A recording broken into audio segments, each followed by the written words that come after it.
Yes, so I'll be talking about the refractive surprises, something which is not expected by us as cataract refractive surgeons.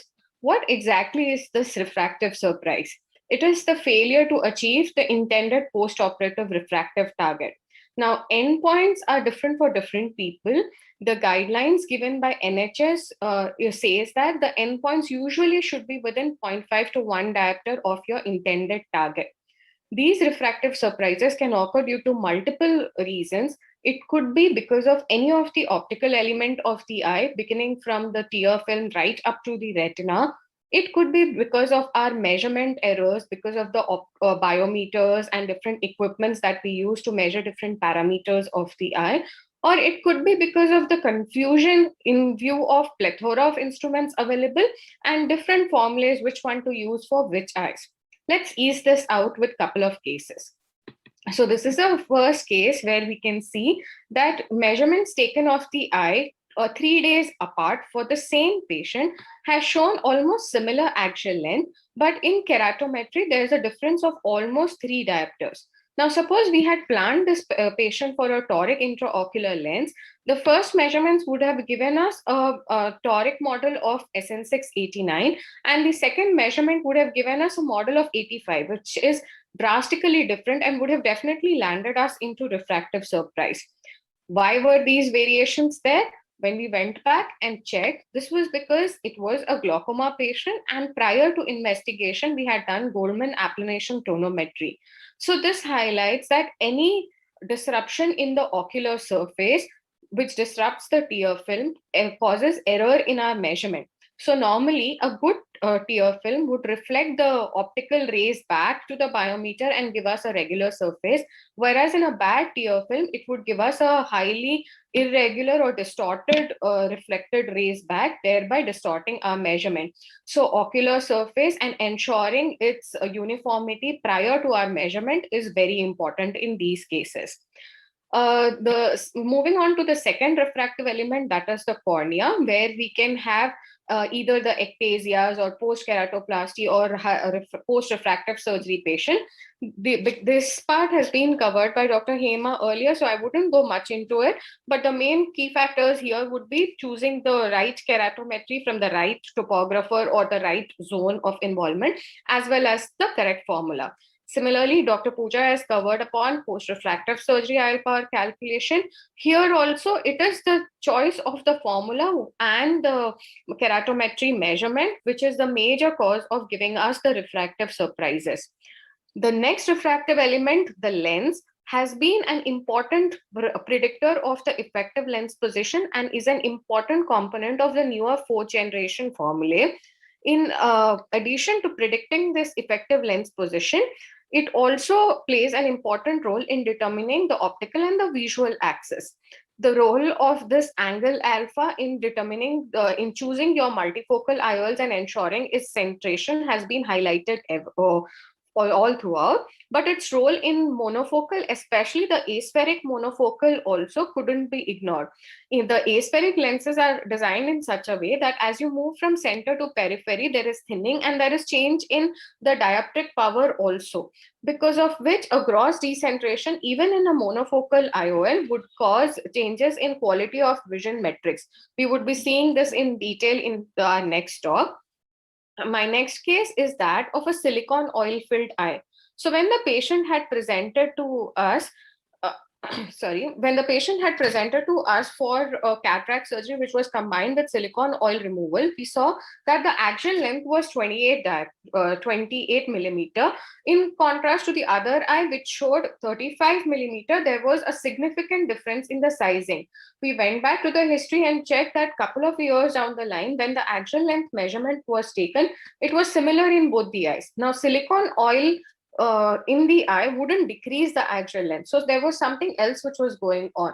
So this patient had a posterior staphyloma, and because the optical measurement was not possible, it was done using immersion or ultrasound method, where we are not sure the axis of measurement or the line of measurement. Sometimes due to the placement of the probe, it might take it from the staphylomatous area, which would give us the larger axial length, or from the non-staphylomatous area. So the correct axial length would depend where exactly your visual axis would be lying. So this is also one of the source of errors which happen.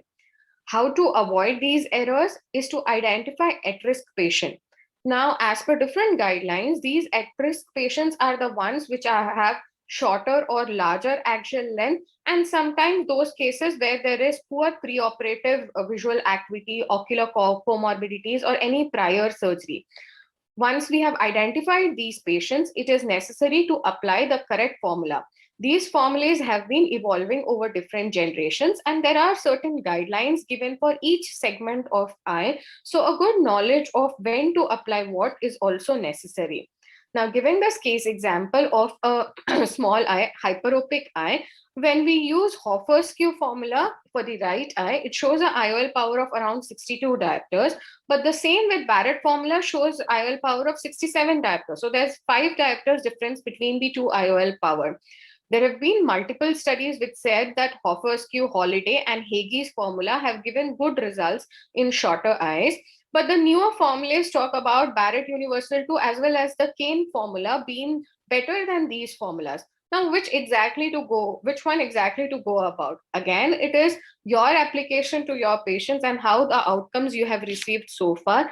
Depending on that, you can shift your formulas based on that. Similar scenario applies to highly myopic eyes also. You can see that on the left, the image shows that for this myopic patient, different formulas are giving different IOL power. Again, Barrett Universal 2, Haig's, and Olsen formula all have worked well, but Barrett Universal 2 has proven its mark, and recent Kane formula is also there in the market. The next step to avoid these refractive surprises is to identify whether your biometry is correct or not. Now, traditionally, we used to follow the Holliday's criteria for our repeat axial length and keratometry.